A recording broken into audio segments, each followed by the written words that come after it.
വോട്ടെടുപ്പിന് ഇനി ഏതാനും ദിവസങ്ങൾ മാത്രമുള്ളപ്പോൾ ഒരു പുതിയൊരു വിഷയവുമായി ഇരിക്കുകയാണ് വട്ടിയൂർക്കാവിലെ NDA സ്ഥാനാർത്ഥി ശ്രീലേഖ. അതൊരു വിവാദ പ്രസംഗമാണ് ശ്രീലേഖയുടെ ഭാഗത്തുനിന്ന് ഉണ്ടായിരിക്കുന്നത്. ലവ് ജിഹാദ് ഉള്ളത് കൊണ്ടാണ് കേരളത്തിൽ സ്ത്രീ സുരക്ഷ ഇല്ലാത്തതെന്നാണ് പരാമർശം. ലവ് ജിഹാദ് നടക്കുമ്പോൾ പോലും കണ്ണടച്ചിരിക്കുന്ന സർക്കാരാണ് ഉള്ളതെന്നും ശ്രീലേഖ പറയുന്നു. 2021 നിന്ന് 2026 പടിവാതിലെത്തി നിൽക്കുമ്പോൾ 5 ഇരട്ടിയാണ് കൂടിയിരിക്കുന്നത് സ്ത്രീകൾക്കെതിരെയുള്ള കുറ്റകൃത്യം. ലവ് ജിഹാദ് പോലെയുള്ള അതിക്രൂരമായിട്ടുള്ള കുറ്റകൃത്യങ്ങൾ വരെ നടക്കുമ്പോൾ കണ്ണടയ്ക്കുന്ന ഒരു സർക്കാർ, അവിശ്വാസി ആയിട്ടുള്ള, അതായത് ദൈവവിശ്വാസമില്ലാത്ത ഒരു സർക്കാരും ദൈവവിശ്വാസം തൊട്ടു തീണ്ടിയിട്ടില്ലാത്ത മന്ത്രിമാരും ഭരിക്കുന്ന ഒരു സർക്കാർ ആകുമ്പോൾ 100% അവർ സ്ത്രീകൾക്ക് നേരെ നടക്കുന്ന കുറ്റകൃത്യങ്ങൾക്ക് യാതൊരു പ്രാധാന്യവും കൽപ്പിക്കാറില്ല. പോലീസ് ഓഫീസറായിരുന്ന തനിക്ക് പോലും ദുരനുഭവം ഉണ്ടായപ്പോൾ ഒരു സഹായവും ലഭിച്ചില്ല എന്ന് ശ്രീലേഖ പറയുന്നു. അടുത്തിടെ ഒരു മന്ത്രിയുടെ ഭാര്യയ്ക്ക് ദുരനുഭവം ഉണ്ടായെന്നും ശ്രീലേഖ പറഞ്ഞു. ഒരു വനിതാ പോലീസ് ഓഫീസറായിട്ടുള്ള എനിക്ക് നേരെ തന്നെ എന്തെങ്കിലും സംഭവം ഉണ്ടായാൽ അത് നേരിടുന്നത് ഞാൻ ഒറ്റയ്ക്കായിരിക്കും.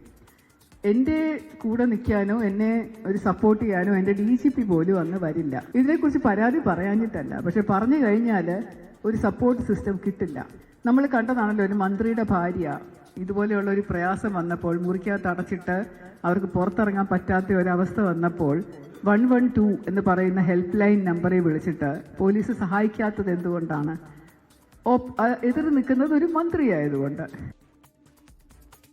ഷഫീദ് റാവുത്തറുണ്ട് തിരുവനന്തപുരത്ത് നിന്ന്. ഷഫീദ, 2 ആരോപണങ്ങളുണ്ട്. അതിലൊന്ന് സുപ്രീം കോടതി പോലും തള്ളിപ്പറഞ്ഞ ഈ ലവ് ജിഹാദ് എന്നാണ്. അതിനോടൊപ്പം തന്നെ ഒരുപക്ഷെ വിവാദമായേക്കാവുന്ന, ഇല്ലെങ്കിൽ നിയമ നടപടികളിലേക്ക് കടക്കാവുന്ന ഒരു പരാമർശം വന്നിരിക്കുന്നത് ദൈവവിശ്വാസമില്ലാത്ത എന്ന തരത്തിലൊക്കെ തന്നെ ഒരു പരാമർശം നടത്തുന്നുണ്ട്.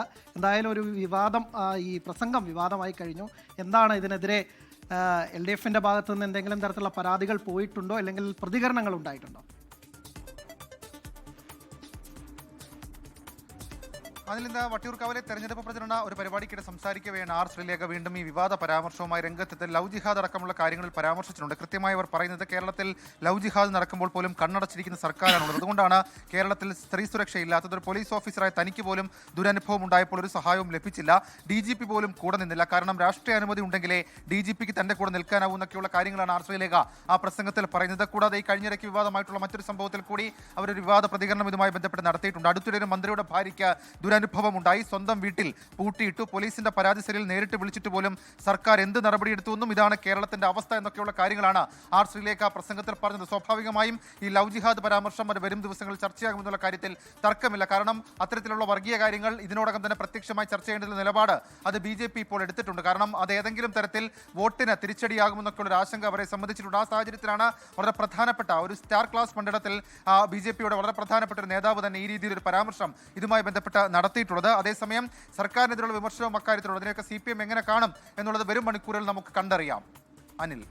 ശരി, ഷഫീദ് റാവുത്തറാണ് തിരുവനന്തപുരത്ത് വിവരങ്ങൾ നൽകിയത്. പോലീസ് സേനയിലെ ഒരു ഉന്നത പദവിയിലിരുന്ന ഒരു ഉദ്യോഗസ്ഥ കൂടിയാണ് ഇപ്പോൾ ഈ രീതിയിലുള്ള പരാമർശങ്ങൾ നടത്തുന്നതെന്നാണ് ഏറ്റവും ശ്രദ്ധേയമായ കാര്യം. പോഡ്കാസ്റ്റിലടക്കം പല വിവാദ പ്രസ്താവനകൾ നടത്തിയതാണ്, അല്ലെങ്കിൽ പല ഘട്ടങ്ങളിലും ഇതിനെതിരെ വിമർശനം വിളിച്ചു വരുത്തിയതാണ്. അതിനപ്പുറമാണ് ഇപ്പോൾ ഇത് ഒരുപക്ഷെ സുപ്രീം കോടതി പോലും തള്ളിപ്പറഞ്ഞിട്ടുള്ള ലവ് ജിഹാദൊക്കെ ഉണ്ട് എന്ന തരത്തിലുള്ള ഈ ഒരു പരാമർശം. അത് കളം പിടിക്കാനാണ്. പക്ഷേ കേരള സ്റ്റോറി പോലുള്ള ചർച്ചകളാവുന്ന ഈ കാലഘട്ടത്തിൽ ഇത് വേണോ എന്നുള്ള ചോദ്യങ്ങളും ഉയരുന്നുണ്ട്.